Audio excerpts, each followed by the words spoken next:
Everyone coughs. Everyone laughs. Everyone looks around and sometimes falls in love. Every nose runs, whether white or black.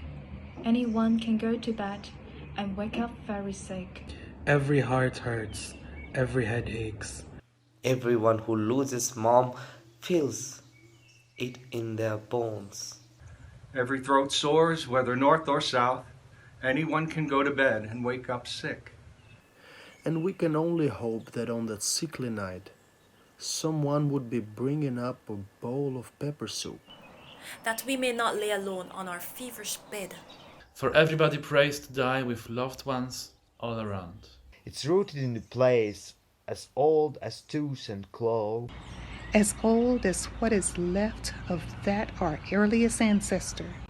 That man survived the floods, the carnage, and the plagues.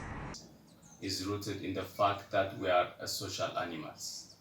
And so, a smile can heal, a nod can mend the broken. A wave can wave despair away, bring the soul back to hoping. That, when we fall, the family stands, a shield of flesh around us.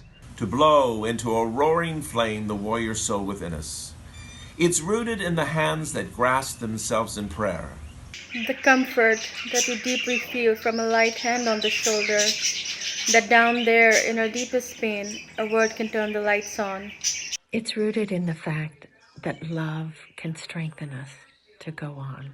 So isolate yourself, but leave your window open. No need to cross the road in fear each time you see me coming. Our eyes are free to touch across this social distance.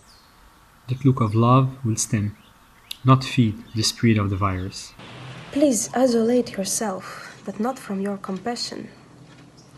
Not from this our common sense or common circumstance. There is no us and them. You cannot save yourself.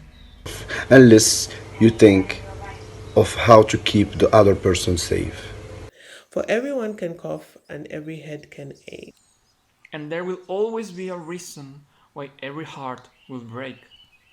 It is the way of life, whether you're white or black. Anyone can go to bed and wake up very sick.